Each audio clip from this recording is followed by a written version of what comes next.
I only hope that we never lose sight of one thing, that it was all started by a mouse. Zippity-doo-dah, zippity-yay, my oh my, what a wonderful day. I felt that there should be something built, some kind of an amusement enterprise built where the parents and the children could have fun together.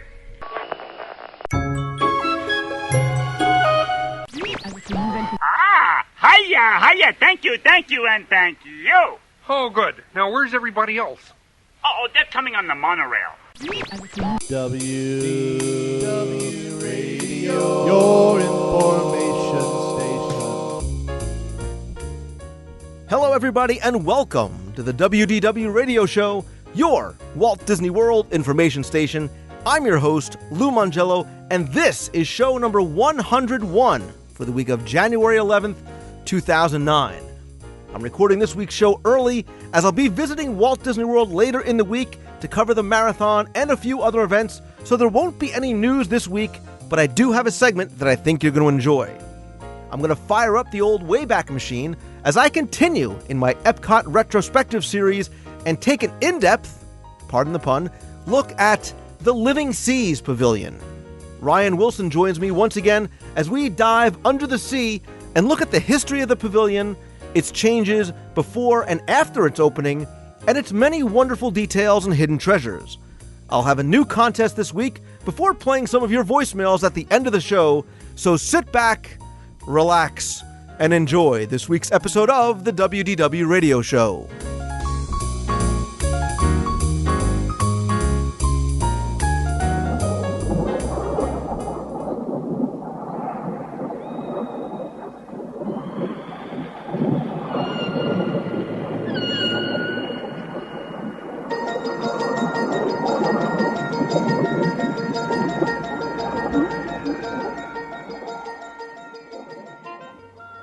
Through the years, Walt Disney World has undergone change that is both subtle as well as dramatic, from the addition of entirely new theme parks to the quiet removal of a small snack bar. And therein lies the beauty of, and some of the magic of, a place that's so much more than a series of theme parks or even just a resort destination. And as a result of that change, guests sometimes experience unexpected surprises, as there's always something new to see, do, and of course eat every time you go. But with change comes loss sometimes, and for many, sometimes that loss may be of an attraction, a restaurant, or even an entire pavilion. And yes, I'll miss you, Fife and Drum Snack Bar, and of course Horizons. But sometimes the change is also gradual, and it's subtle, and it does offer a new, enhanced experience for guests.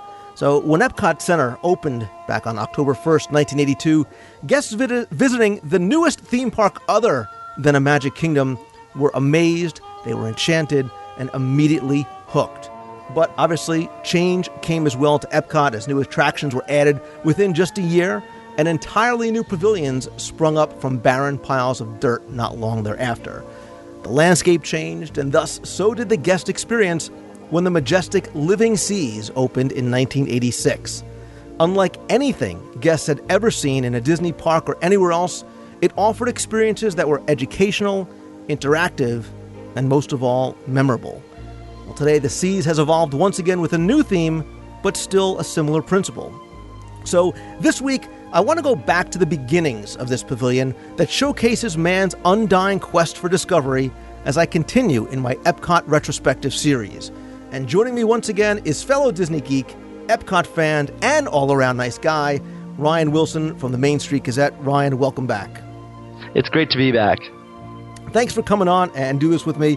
I've really been looking forward to exploring this pavilion for some time now. I think it wasn't just not only one of the most beautiful, and still is one of the most beautiful pavilions in all of Epcot, but I think when it was built, it really signified one of the most ambitious projects undertaken as part of the development of Epcot Center. Definitely. I know when I was a kid growing up, it was my sister's favorite pavilion, and it was one of those things I was kind of, for the first few years, I shied away from because it was her thing, and I was like, oh, there's something wrong with that if my sister loves it so much. But I think the ambition was there, even from, if you look at the front sign to the Living Seas, every other sign had, it looked nice, but the Living Seas with the rock and the way the waves crashed over it, it definitely signified a change in what you were seeing in Epcot Center. Absolutely, and because it wasn't an opening day attraction, if you kind of think back and look at it, it made sense when you first saw Epcot that a pavilion dedicated to the oceans and our relationship with the sea would be not just a good fit, but really almost a requisite element of the park in order to complement all the other pavilions. Especially when you think about, you had Spaceship Earth, which was our history, and you had Horizons open a year later with, where we were going in our future. And right next door to what the Living Seas was and is was the land. So it was the perfect complement to one another. And you're right, it almost was this, this called for element. Absolutely. And Matt, this is actually a good point to talk about some of the history of the pavilion even before it became what it was today, because it was going to really be something very different than what it was, and actually located someplace else in Future World, because the first concept for the Living Seas was very, very different. It was originally supposed to be presented by Walt Disney Productions. It wasn't going to have a sponsor, and the look and the feel and the story was, I don't even know how to describe it. You sort of were put into this cave-like pre-show. It didn't have the sort of Sea Base Alpha look and feel, and these walls would close behind you in this grotto, and your host and your narrator was Poseidon. He was the Greek god of the sea who represented power, strength, and the uncertainty of the seas, and he would serve as your narrator not just through the pre-show, but sort of the beginning part of the attraction until you reached the Coral Reef ride. Right, he was supposed to appear out of a lightning bolt kind of effect, and it was very much a mythological look at the early concepts of what we thought the sea was and what it represented, more in line with what you think of the imagination when it gets dark in that pavilion with Dreamfinder and Figment. But he was going to come out and tell you about the parts of the wave and how the ocean worked and lead you on your quest. Yeah, and again, it was a much more whimsical feel than what you had, and even early concept designs for the building itself were very, very different in both size and in structure. And after this pre-show where he led you through, you would go into another vehicle-based attraction, although instead of sea cabs, which we eventually had, they were sort of bubbles. You'd kind of climb into this bubble, and you'd be taken through this cradle of life sequence under the sea. And the one other big difference about the ride, Ryan, was that it was going to be much, much longer than the relatively short sea cam ride. The ride in the original concept was going to take up really about half the entire pavilion. Right, and you were going to have like giant kelp forests, and you were going to, the food chain, and at one point you were going to be, eaten by a giant fish, so you were part of the food chain, and it was going to be a much more expansive experience than what you ended up with the short, about 3-minute sea cab experience.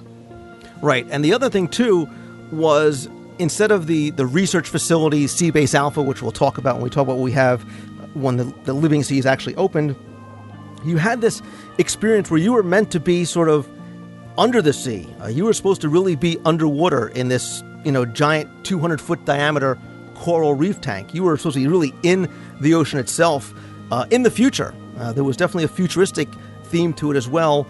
And much like what we eventually had after the ride was over, there were 4 different sort of undersea modules that you can go to, these educational modules.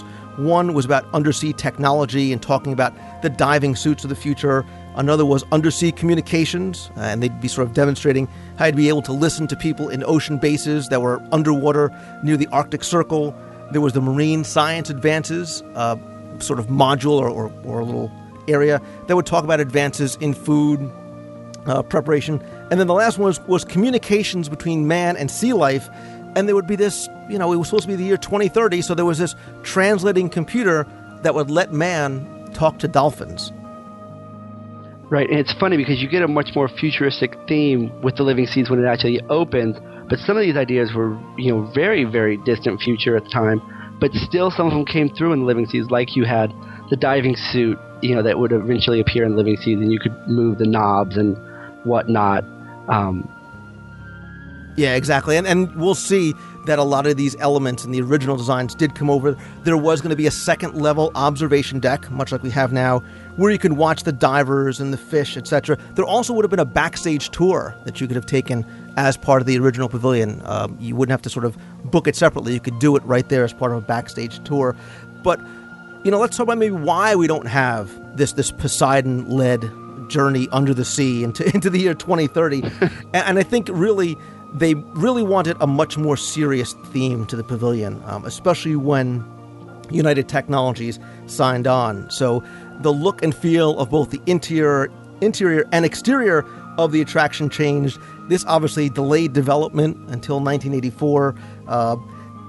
It also changed where it was located to. At one point, there was early concept art and models of Epcot where this was supposed to be located on the opposite side of Future World, next to Horizons, when actually it was still called Century 3 at that point. And it was going to have this huge, beautiful glass dome that was originally planned on top that we obviously lost when it moved to the opposite side, like you said, making sense to go right next to the land.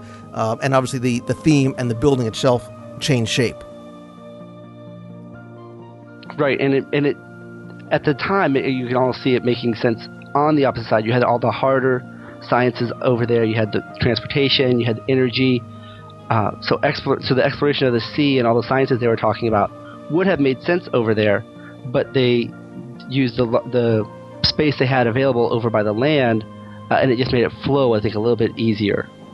Exactly. And, we mentioned the shape of the building, and I think that's something important. I think this is why I still think it's one of the most beautiful pavilions, because looking at it from the outside, you definitely get this feel of a huge shell or a giant wave, and it sort of sets the tone from a distance, or even as you're on the monorail. I love sort of riding the monorail just for the sake of being able to go through Epcot. You see that the crests and the troughs of a wave in this massive, massive structure. It's about 185,000 square feet, and even the rock work on this side of Future World makes it look like a shoreline or a coastline. And if you see the difference between Future World West and Future World East, West is much more fluid, much more flowing, unlike the very straight and sort of hard lines of Future World East, like you said, with those different sciences on the opposite side. Right, and this side of Future World has much more water present, so it actually made a nice flowing, almost like a river, into where the seas would go. And just the building itself with the curves and all the accents, even without the movement of the water splashing over the rocks up front, it just looked like it moved, like it flowed just like an ocean. Absolutely. It was actually recognized in 1987 with a Civil Engineering Achievement of Merit Award from the American Society of Civil Engineers. And you can still see the plaque as you exit sort of the gift shop area. If you go all the way to the right-hand side before the double doors leading you out, you'll see that the plaque is still there. So I think the building is impressive, not just as an engineering feat, as it was because it was recognized, but I think just in its beauty and the message that it tries to convey. And like you said, with the water outside, it's very kinetic, it's very alive, even with the new Nemo overlay that we have on it now. Speaking of the Nemo overlay, the Civil Engineering Award that's up on the wall is basically the last living reference to the living seas, because it still is listed as the living seas on that plaque. Exactly. And the last time I was there, I tried to find, if I could, some of the older references. Every now and then in some of these pavilions, you'll find tributes to the original pavilion or the building or the attraction. A lot of times you'll be able to find, if you remember when Epcot first opened, all the pavilions, including Epcot itself, had its own sort of symbol in a circle. The Living Seas obviously was a sort of teal green with two waves in it. Horizons had its own. Communicore had its own. Epcot had sort of the interlocking 5 circles. I've tried to see if I could find that anywhere in the pavilion, and I only found it in one spot, and that's upstairs in the Manatee viewing tank. If you look across the water to where the cast members come out, there's actually a black briefcase there, a large black briefcase, and it still says the Living Seas and has that logo on it, but that's the only reference I found to it. Interesting. Yeah, I know it's very tough to find those references. You can find in the gravity wheel at Horizons, it has the old little Horizons logo. And occasionally you can find those little things, but I actually didn't know about that one in the Living Seas. See that? Learn something new every day. Thank you. I'm done. Every day. I'll be here all week. So, all right, let's talk about the pavilion itself when it finally does get open. And I'm still amazed by the fact that you can go there in 1982, there's nothing, and then just a couple of years later, you've got this massive pavilion with this giant aquarium inside. But it does finally open on January 15th, 1986, and it's presented by a company called United Technologies. And I think for a lot of people, it's not maybe a name that's as familiar to us as Bell Labs, AT&T, or even today a company like Philips or Nestle or Kraft. It's a very, very diversified company, and I didn't really see very much that had to do with the C's. They actually own Carrier air conditioners and heating products. They do aerospace systems, industrial products, Otis elevators, which will actually come in handy later on, aircraft engines, helicopters, fire and security systems, and power fuel cells. So a unique pavilion for them to host, but again, this attraction, when it opened, nothing like anything I think guests had ever seen before. Not just in Epcot, but I think anywhere at a Disney theme park. Yeah, it was it was one of the first times that guests could actually see living, breathing animals up close and personal, and they could learn about the conservation elements and how they lived and how they ate, all these different things, and that was a brand new experience to most guests. Yeah, and going back to sort of the comparison to what we were saying before, it was definitely a much more serious theme, and now they added real research facilities, just like like you said before, in its neighbor, the Land, where you've got the dome and the greenhouses. Here there are actual real working research facilities, so there's definitely a real conservation educational aspect to it. It was actually designed with the guidance of an advisory board of experts in oceanography and different fields like that, much as Disney does with all of the pavilions, especially in Future World. They really sort of tap into the best of the best. The Sea Base Alpha storyline is created. Poseidon goes away. There's no reference to him, I don't think, anywhere in the pavilion. And again, it takes them just about 2 years to build this, although they were sort of gathering their inhabitants. And actually, what they did was, as they were gathering fish to bring over into the aquarium, they were sort of stored in this holding tank in the Florida Keys until 1985 when they were finally brought over.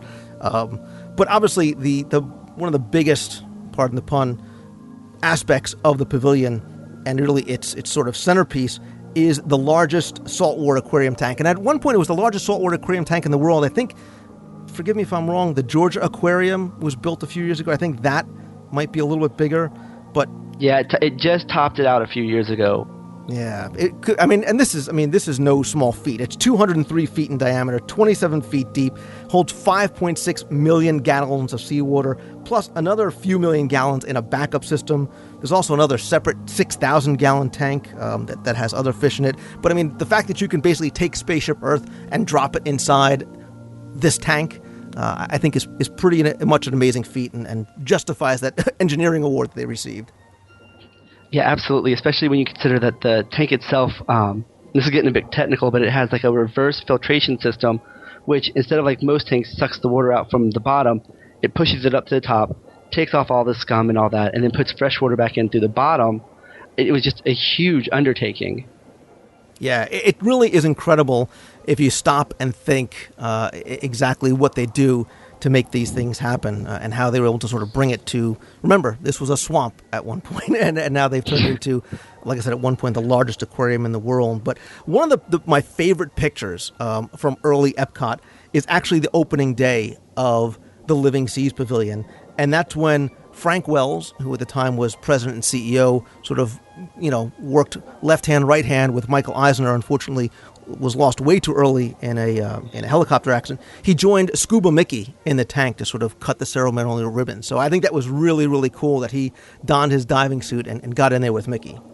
Yeah, that I believe it's the yellow Mickey suit, the dive gear, and it's one of those fantastic classic images that, it's up there with in Future World with, when you have rainbow silver astronaut Mickey. Although I have seen Diver Mickey, I have seen Scuba Mickey in the tanks. I actually went to a private party that was held. They actually rented out the entire Living Seas Pavilion, and it was quite amazing that I was able to go to this. And they had gotten Scuba Mickey to come and swim in the tank and wave to people and wave to kids and pose for pictures and stuff. So very cool seeing Mickey in his little diving gear. I can only imagine how heavy those suits are on a regular basis. To have it underwater, that would take quite a swimmer. Yeah, no kidding. Mickey definitely ate his Wheaties that morning in order to be doing that. So let's talk about the original elements of the pavilion, because I think people who may not have experienced it might be somewhat surprised at how different it is than what we see today. Obviously, first thing you had before the main ride was you had a pre-show, and there was this large, very 350-person queue area that you still have today as you kind of walk through this very winding, very wave-like path. But instead of the Nemo overlay, there were pictures and models, and what I loved were real artifacts which show the history of ocean diving. And there was an old glass diving barrel used by Alexander the Great in 32 BC, Sir Edmund Halley's first diving bell, some other diving helmets from the 16th century. My favorite, of course, though, was the 11-foot model of the Nautilus, which was actually used in the filming of 20,000 Leagues Under the Sea, and a diving helmet that was used in the film, and there was also a movie poster in there as well. Yeah, I remember that. And there was the huge, mural of sea history, and the artifacts, you could just tell they had definitely been under the sea. They had the encrusting and all of that. It very much had a, almost a museum type feel to it. Like, these were, honored artifacts of the sea, and, definitely meant to be taken seriously. Yeah, and I like the fact that the queue was not just sort of, stanchions and velvet ropes that you kind of had to walk through. There was something to see, there was something to look at, and something to learn as you went through. And again, for, just the movie fans, the 20,000 League Nautilus sub, I think was awesome. But that was sort of like a pre-show to the pre-show of the pre-show, because at one point there was sort of like a little lobby show that was only about 2.5 minutes long, and it was almost like a slide presentation. Kids, if you remember slides, it was pre-PowerPoint days, showing how technology from United Technologies, obviously, aided research, how they're going to be able to use this technology now and in the future in the exploration of the seas. And then there was the pre-show movie, which, if you've seen it, you remember it, and it rained, and it rained, and it rained. The deluge. Thank you. And they rain and rain and rain. The deluge. Called The Seas. It was a 7-minute presentation. It was written, produced, and directed by a gentleman by the name of Paul Gerber. And it was very memorable, partially because of the narration. It shows sort of how the seas were formed, that it's a source of energy and minerals. And then one of the things I loved the best was it had this sort of Tron-like vector-based diagram of the pavilion that you were about to go in and see. Right, you had a whole ocean scene in front of you, and all of a sudden these blue laser lines would, kind of go out from where you were standing and build this, component of what you were going to get ready to, go underneath the sea to. Yeah, and it so evoked memories of Tron, and even today when I go back and I look at videos, I mean that's that same type of technology. Mm-hmm. And it ended by welcoming you not just to the living seas, but welcoming you and introducing you to the concept of Seabase Alpha, that you were going to go into this real research facility. And as you left, you got to one of my favorite parts of the attraction, which were the hydrolators.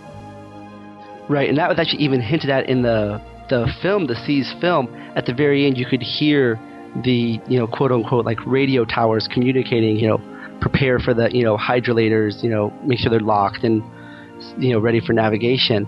And you'd walk out and you could hear the water crashing over the little rocks on the gateways, gantries into these hydrolators. Right, and that's what I loved was, talk about a sense of realism that they did. In between each of the 3 hydrolator doors, there was this bubbling, crashing water, as if though you really were stepping out onto the water surface.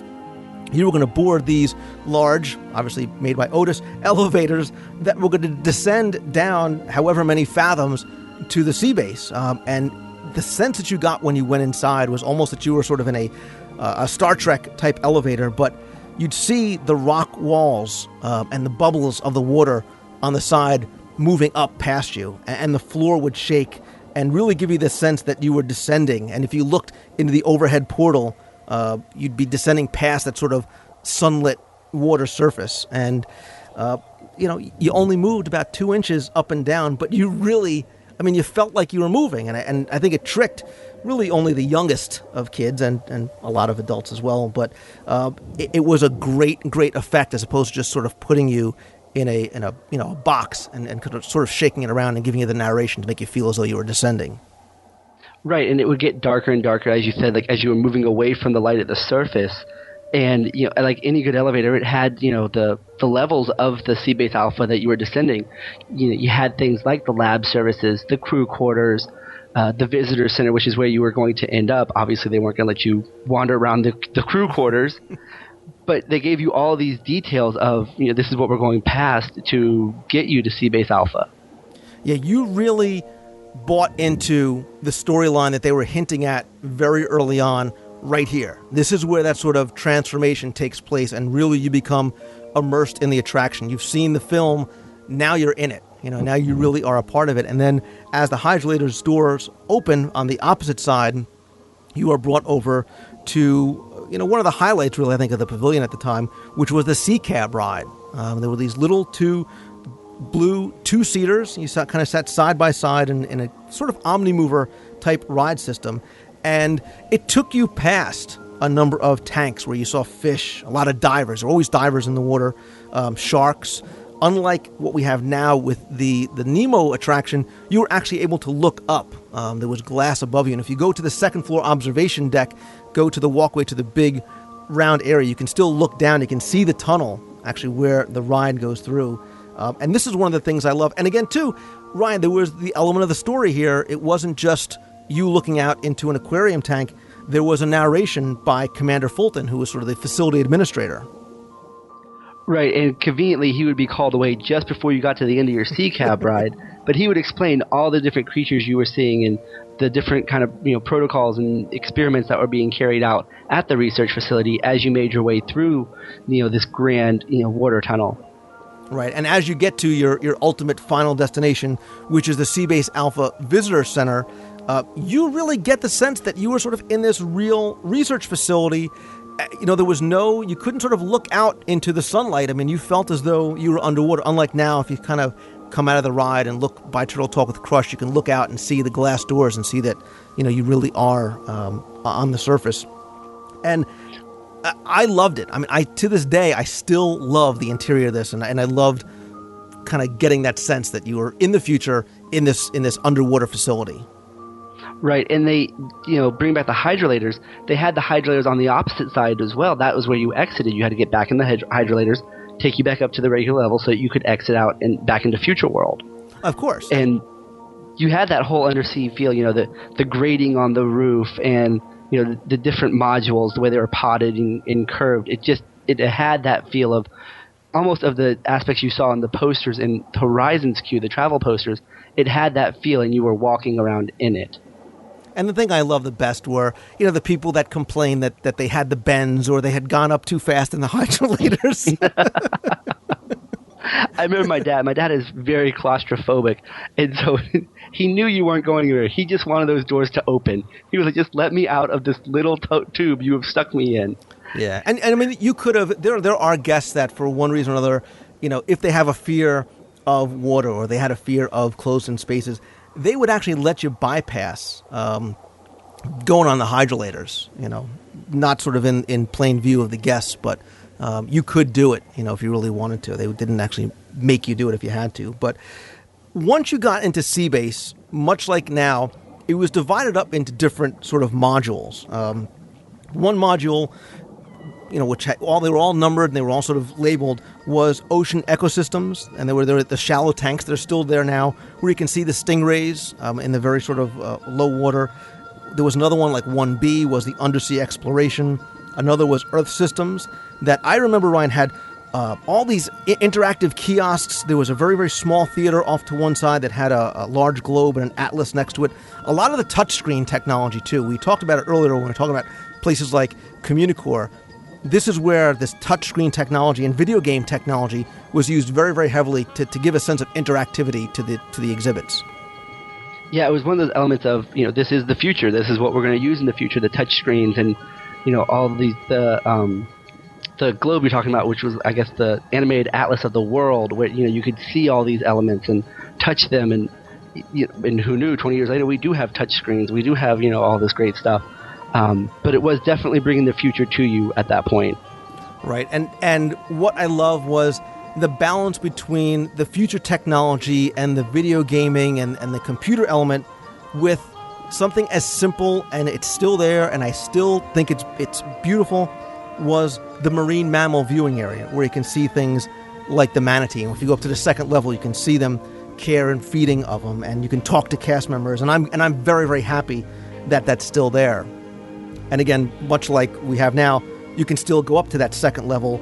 There was an ocean resources area. There was like I said, the Mammal Research Center.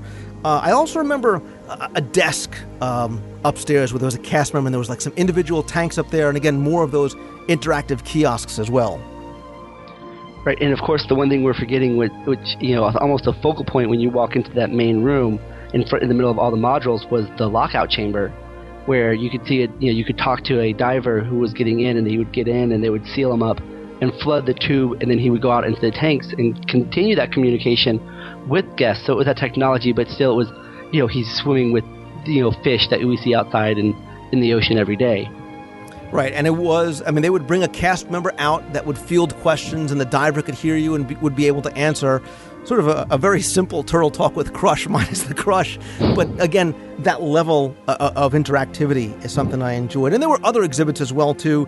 Do you remember Jason, the undersea sort of robot that had the two arms? Very reminiscent, and again, an early Disney movie reference. He reminded me so much of Vincent from The Black Hole. That sort of, floating robot that talked to you about the automated and computerized undersea exhibits and subs. There was the gym suit, the big diving suit with the giant, white head with the portholes that you can step into, get a photo in. There were submersibles hanging from the ceiling, some robotic subs. There was a wave machine and a kelp pool. There was a lot to see in Seabase. Pardon the pun. A lot to see in Seabase Alpha. There was so, in every module you could spend, honestly, at least an hour just going over all the little pieces they had given, provided to guests to experience what the sea was like, and what in the ecosystems, we talk about camouflage and the symbiosis and how all these organisms live together and really work together. And it was just hours upon hours of stuff to look and see and touch in the living seas. And I love the fact that it blended the simplicity of being able to just sit down and look through these giant 8-foot acrylic walls and just observe the fish, observe the divers, learn a little bit, but mix that with the futuristic technology. Really sort of gave credence to the very futuristic concept of the pavilion that they were trying to get across. And, the fact, like you said, that you could spend not just an hour, but potentially hours in there was a great example of Epcot's mission, which was that you were learning without knowing it. And I think that's sort of the brilliance of this pavilion specifically, is that you are learning through experience. You're not just watching something, you're not just seeing a movie, you are experiencing it, and it takes guests to a place, lets them see it, lets them touch it, lets it feel it, lets it really experiencing everything. And I think because, still to this day, because the ocean, much like space, is still so mysterious, I think it has, and I think it still has even greater appeal than something like the land. And don't get me wrong, I like the living with the land attraction. But this pavilion as a whole, because of the interactivity, because of the mystery of the ocean, I think that's part of the big appeal for me. Absolutely. I don't know any of my preschoolers who I couldn't take them into the living seas and put them up on that observation deck, and they just wouldn't sit there, jaw dropped, watching, these sharks swim by, or going over and looking at the manatees, and almost being able to touch them through that glass. It just gives you so much, and I don't think you really saw that level of entertainment and education all rolled into one until you got to Animal Kingdom, years later with all the exploration trails. Right.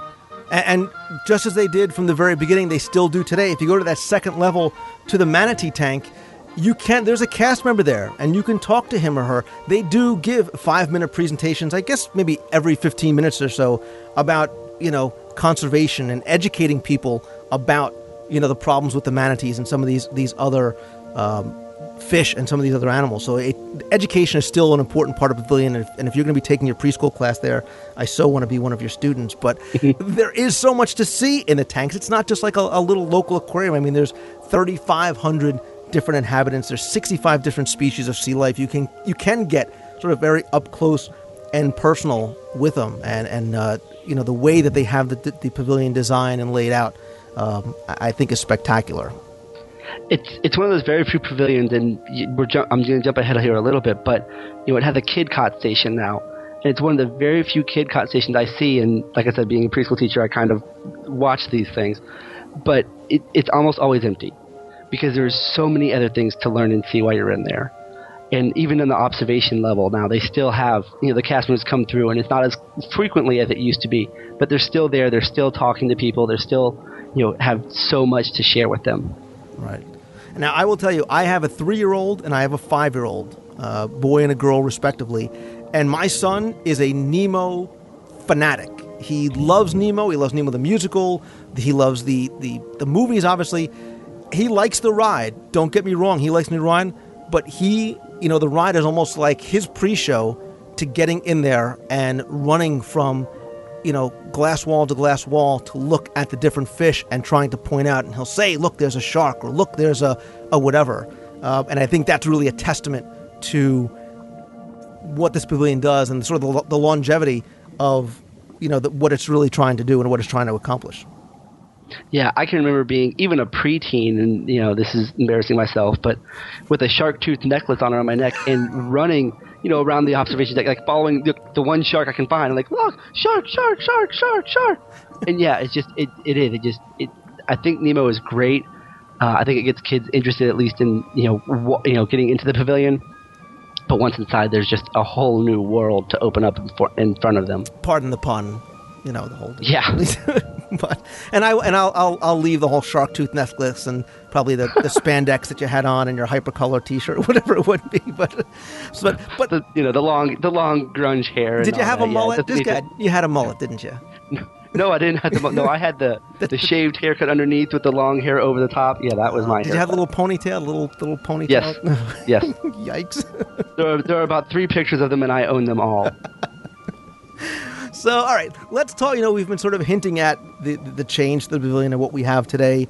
Let's go back about a decade. January of 1998, United Technologies ends the sponsorship of the pavilion. It takes about a year or so, end of 99. There's pretty much no reference to United Technologies left in any of the shows, anywhere around the pavilion. And this is when things start to sort of change physically as well. There used to be 2 pre-show theaters. Now they actually closed one of them off. They made a sort of walkway through it. So if you wanted to bypass the pre-show, go right to the hydrolators, you could. Fortunately or unfortunately, because I actually did like the show itself. 2002, sadly, the Sea Cab ride closes. And now you sort of just walk into the pavilion, you go right into Seabase Alpha. And I think so much of the storyline went away with the ride. Not only do we lose the line, but you lose a storyline, and now guests no longer sort of have the idea about the future element of the pavilion. And don't get me wrong, the ride actually wasn't taken out. I mean, they literally just built these gray walls right in front of it. I actually have some photos sent to me by cast members at the time behind the wall, sort of taking pictures, sitting in in the vehicles that were still sitting there. So it's not like there was a problem with them. It's not like I have to assume they were still popular, and there was really no explanation as to why the ride was shut down and just sort of walled off. Right. It seems like between the closing of the sea cabs and the bypassing of the movie, you're losing your backstory. I know they say a lot of times, you do all your work up front, and the payoff is that is everything after that, and you miss that. You had the explanation of the visual aspect of what Seabase Alpha was in the Seas film. And you had the sea cabs, which explained to you all these research elements and what you were going to experience. And with all that lost, it's like you're walking into any aquarium out there. The Atlanta Aquarium, the Nashville Aquarium, any of them out there. Right, and timing being everything. Not long thereafter, Finding Nemo comes out. Obviously, overstating the obvious, huge success. somewhere around 2004 or so, you start to get little elements, quietly insert little elements from Finding Nemo into some of the exhibits, some of the small exhibits in the little modules. At this point now, the futuristic research facility theme just abandoned by this point. You no longer really saw divers inside the tanks. The equipment inside was taken away. A few years later, they shut down the hydrolators in 2006, and this is in preparation of the addition of the Finding Nemo ride, which is now, instead of riding in your bubble or your sea cab, you're going to be riding in your clammobile, and sort of the transformation from what it was being the Living Seas to the real pavilion being renamed, rethemed, The Seas with Nemo and Friends takes place. You can see even things outside. They repainted it. It's now sort of a teal blue color instead of white. There's a lot of Nemo elements. Even on the exterior, there are statues. There's the mine seagulls. Fish and sea turtles now sort of replaced some of the exterior wave theming, so it's a lot more about fish being friends, not food, obviously. So, and other changes as well, with too. The Coral Reef restaurant right next door still. Exactly. See, I was trying not to talk about food for as long as possible, so... Sorry. But yeah, it's actually pretty... It's so ironic that, on one side you're hearing fish are friends, not food, and say, oh, if you want to eat some fish who are food, come on over to the Coral Reef. So. But the interesting thing, too, is, and this is one of the things that sort of disappointed me, is that now if you don't want to ride the attraction, which I do enjoy, and again, we'll talk about this, on a separate day, you can enter through the old exit area to the left-hand side of the building, and you sort of go through a very small merchandise shop into, I guess, sort of the remnants of Sea Base. And I kind of miss the fact that element, that illusion is gone when you're inside Sea Base Alpha, because you can look outside and see that the sun is shining and it's 114 degrees with 95% humidity. It takes something away from that for me. Yeah, I can remember when they were doing the construction on the Finding Nemo ride, that was actually the only way in and out of the Living Seas as it was still known. And it does. You've lost that boundary with the hydrolators that separated you and put you really under the water. And on the exterior, I lost that gorgeous mural of the sunset on the water. That was just so beautiful. Now you have, Bruce and Crush and, all these stylized characters up front there. And you lost some of that element of, your suspend reality. You're not in a building, you are underwater. Right. But that being said, I think that the pavilion, even with the addition of the animated characters and obviously the huge, Nemo overlay, I still think that inside it keeps to the original theme. It really does focus on our relationship with the ocean and obviously all the inhabitants of it. And I think it keeps to, more importantly, the mission of the Seas Pavilion and then the Living Seas Pavilion and even what we have today, which is about research and inspiring people to become educated, be aware, help conserve, understand what's going on with, some of the mammals and the coral reefs and fish, while still providing us, an entertaining as well as educational experience. Yeah, you still have the elements of what the past and the present and the future of the sea and our relationship with it. I think if anything, you've maybe gotten kids more involved because they have Nemo, they know Nemo. Like your son, they love Nemo. They want everything to they want Nemo. They get through that part, and then like we said, it's everything else comes, and it's just like waves crashing over you. Pardon the pun. But you still have the core value, the essences of the Living Seas still present. Right. And I do. I think even my kids, as young as they are, take something away, take some education away from the pavilion. And I think they have an appreciation of the ocean and fish, beyond just being fish sticks. So, and I think, like I said, we should talk about all the elements of the new pavilion on another segment. The interactive technology of Turtle Talk with Crush is amazing and exceptional. Experiences like Dive Quest and Dolphins in Depth. And of course, the Coral Reef Restaurant deserves a full review, in and of itself, not just for the food, but for a view unlike you'll get anywhere else. Too true. Yeah, and an experience I really do enjoy. If you're looking for a romantic restaurant, that's definitely one place to go. But honestly, Ryan, what I still love about this pavilion is something that I mentioned before, and I think it's something that's unlike any other in Future World, anywhere elsewhere in Walt Disney World really, is that the whole pavilion is alive. It's always in motion. It's always something different. It's more than just a series of aquarium tanks. Even the outside, like I said, with the crashing waves, is just so kinetic. It's unlike any other pavilion's exterior that you'll get anywhere else. I think there is something very mysterious and very appealing and very alluring about the ocean being so much of a mystery. It's as much of a mystery now as it was when the pavilion opened, or decades and hundreds of years ago. And we spent so little time sort of investigating that it sort of gives you some hope about what we may discover in the future. And who knows? Maybe one day we will have entire bases underwater that we can understand it and get some of those unique views that we thought we were getting with Seabase Alpha. Yeah, you get the views of the pitch black like you had in the Seas film, where you just have little beacons of light every so often, giving you glimpses at what's really out there. It was so much of it unexplored. It's been a journey of mankind since the beginning, and almost in Future World, it's kind of a journey to get there. You have to go all the way in and then around and back, and it's just they say the sea calls to people, and it's kind of there, and you can hear the waves crashing, and it's always calling to people.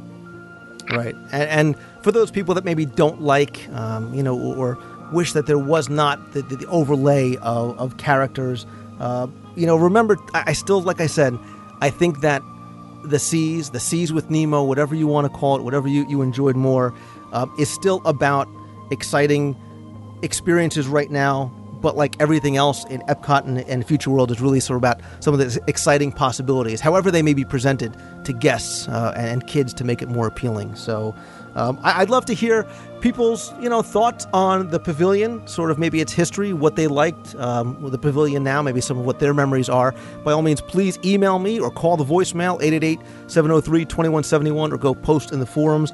I also highly recommend you go and check out Ryan Wilson's blog over at mainstreetgazette.com. That's Main, ST, Gazette.com. I'll link to it in this week's show notes once again. And Ryan, my friend, thanks very much for coming back and helping me on the next of our Epcot retrospectives. Been my pleasure.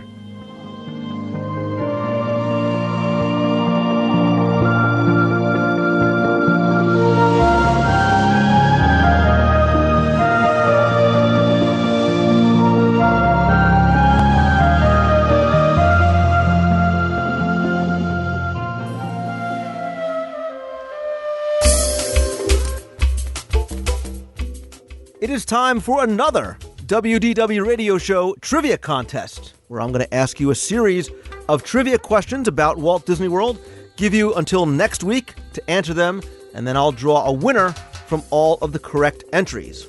Sounds simple? Well, it is. And lately, what I've been trying to do is give all of my contests a theme. And I thought that in honor of last week's 100th episode, I'm going to base my questions this week on things that have happened on the show in the past 100 weeks. Now, not that they're going to be show specific by any means, but answers that you can find if you've been listening, or if you want to even go back and find them yourself. So this week, I have 3 questions for you, and here you go. First question: name 2 songs written by the Sherman Brothers that could be heard in Adventureland in the Magic Kingdom. Could be at an attraction, a pavilion, anywhere. 2 songs written by the Sherman Brothers. Second question: poor Roger Rabbit, who really was supposed to be a much bigger star than he ended up being, especially in Walt Disney World. In fact, his little lady friend, who isn't bad, she's just drawn that way, could at one time be seen quite prominently in Pleasure Island, if you remember, on the old giant Pleasure Island sign. But before that big neon Jessica Rabbit sign was put there, Jessica Rabbit could be seen somewhere else. Where was it? Where could you find that big, giant Jessica Rabbit? And I'll give you a hint. It was somewhere very close by.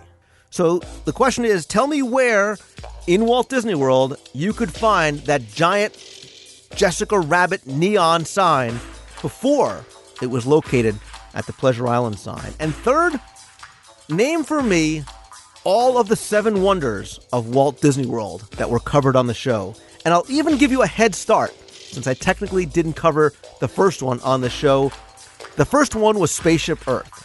So now you only have to name 6, the other 6, of the 7 wonders of Walt Disney World. So to recap, your 3 questions.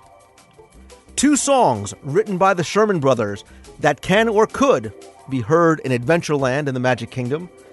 Tell me where, originally, the giant Jessica Rabbit sign could be found on property. And 3, name 6 out of the 7 wonders of Walt Disney World, since I already gave you Spaceship Earth. And to the victor goes the spoils. And what do you win? You can win a 2009 Walt Disney World Trivia Page-A-Day calendar, a copy of the Main Street USA audio guide on CD, an all-new WDW radio show button, and this week, thanks to 2008 Walt Disney World Moms Panel member and friend Brett Caldwell, I'm also going to throw in a snazzy pair of Dream Mickey ears. So you get the calendar, the audio guide on CD, the button, and the Mickey ears. So you have until 11:59 p.m. on Saturday, January 10th, 2009, to email your answers to me at lou@wdwradio.com. Remember, just one winner this week, but because they are going to be drawn randomly from all the correct entries, it's more important to be right than to be first. So good luck and have fun.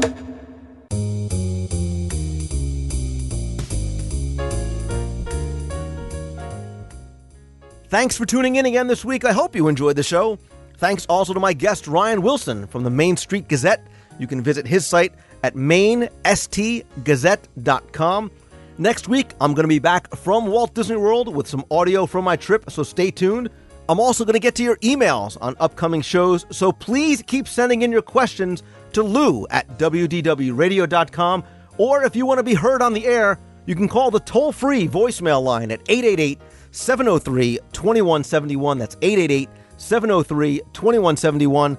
I love it when you call in with questions, comments, feedback, even if you call right from Walt Disney World. And if you're riding the TTA, or even better yet, having a No Way Jose, even better. I said on the show last week that I have a lot of exciting things planned in the next few weeks and for 2009, including a few surprises, actually one of which I debuted just a few days ago. Gave you guys a kind of sneak peek at something when I introduced WDW Radio Live, where I'm going to be broadcasting live either from my studio/home, my house, the parks, wherever. Really kind of get an opportunity for you to peek in, see me on video with audio, and you can join in the chat room where you can ask questions, talk, we'll play games, do trivia, whatever you like. I'm also going to be broadcasting live from the parks on occasion as well. Watch the site for updates as well as through my Twitter posts. That's where I'll be posting when I'm going to be doing so. You can also find these on my Facebook page. So if you aren't following me on Twitter, head over to twitter.com, sign up for a free account. Follow me at twitter.com/Lou Mongello. We really had a lot of fun in sort of the trial run of WDW Radio Live. I will definitely be doing this much, much more in the future, and I have a lot of really fun ideas for how we can sort of use this live video chat in the future in a lot of different ways. So definitely stay tuned for that, and more announcements of some other things that I have planned and projects I've been working on for 2009. So over at the store at DisneyWorldTrivia.com, you can still get my 2009 Walt Disney World Trivia Page-A-Day calendar for just $5. I'm also going to keep the $5 price for the downloads for the Main Street USA and Adventureland audio guides to Walt Disney World. And if you want them on CD, those are just $8.99. Again, you can get those over at the store at DisneyWorldTrivia.com. At CelebrationsPress.com, you can subscribe to and order back issues of Celebrations Magazine. Issue 1 and Issue 2 are out. We are already working on Issue 3. If you subscribe now, your subscription will start with the 3rd issue, but like I said, you still can get Issue 1 and Issue 2, our holiday issue, over at CelebrationsPress.com. Thanks as always to my partners and sponsors like MouseFan Travel, All-Star Vacation Home, and Owner's Locker, all of whom have specials going on. Check the show notes at WDWRadio.com. And to comment on, talk about the show with other listeners, go make some new friends over at the WDW Radio Show forums at DisneyWorldTrivia.com. And as always, my friends, if you like the show, please help spread the word Let others know about it. Go review us over on iTunes. Come say hi on Facebook and join the WDW Radio Show group over there. And of course, thank you again for taking the time and tuning in again this week. So until next time, remember, always keep moving forward. See ya. Hey Lou, it's Mike, or WDW Mike 1988 on the forums. I just wanted to say hi from the parks. I'm currently at the Magic Kingdom. It's Christmas Day, and there is a record number of people here today. According to a cast member, there are 60,000. Yes, that is right, 60,000 people here today. Just wanted to call in and let you know that Disney on Christmas Day is absolutely spectacular. Thanks a lot, Lou, and can't wait to listen to the show on Sunday. Bye. Hey Lou, it's Jay Visaki from Monroe Township. Hey, we're down in WDW and just saw something pretty cool. Not sure if you've seen it or not yet, or it's something new, but the first time we noticed it, in Pinocchio's, they actually have several assistants queuing up people to go online to order food. So rather than self-service, people going into 5 separate lines, they're forming really one queue, and it was amazingly quick, and they had people guiding you to your chairs. So we walked in, ordered food, and sat down. It took us no more than 10 minutes. It was fantastic. Just thought you'd like to know. Have a Happy New Year, and we love the show. Talk to you soon, Lou. Hi, Lou. This is Wendy from Atlanta, Georgia. I'm calling from the Riverside, Port Orleans Riverside Resort down in Walt Disney World. It's January 6th. My family and I have been down here since Saturday, and we're having a great time. The crowd's pretty much left on Sunday, so it's been nice and not too crowded. I really enjoyed your podcast about the Riverside Resort, and with that gentleman that has that website. We really enjoyed it down here. It's nice. We have 4 kids, and I have, including one in a crib. So with the alligator bayou, we have the crib tucked away by the sinks with the curtains that we can close. So it's kind of like he has his own room. So that's pretty nice. We don't have to tiptoe around him. And also because we have an infant, we've loved the Switch Rider Pass at all the major rides at the different parks. That's allowed our older kids to be able to go twice in a row on the rides, once with myself and then once with my husband, since you can have up to 3 guests per re-entry. So anyway, we've loved that. We've one of the benefits of having toting an infant around is being able to let our kids go twice. Anyway, I enjoyed your podcast. It's the first and only podcast I've ever listened to in my life. My husband loaded it on my iPod, and we listened to it as we drove down here from Atlanta.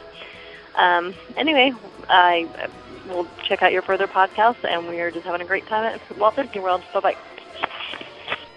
Hey, Lou, it's Doug Harper. Hope you're doing well. I just finished listening to episode 100. Wanted to say congratulations on such an amazing accomplishment, and many, many, many hours of shows, and also, even more importantly, congratulations on reaching your $45,000 goal. As we all know, the best things in life are the things that we give away and make other people's lives better. But you make my life better, and I'm sure I speak for many other Disney dorks out there like myself.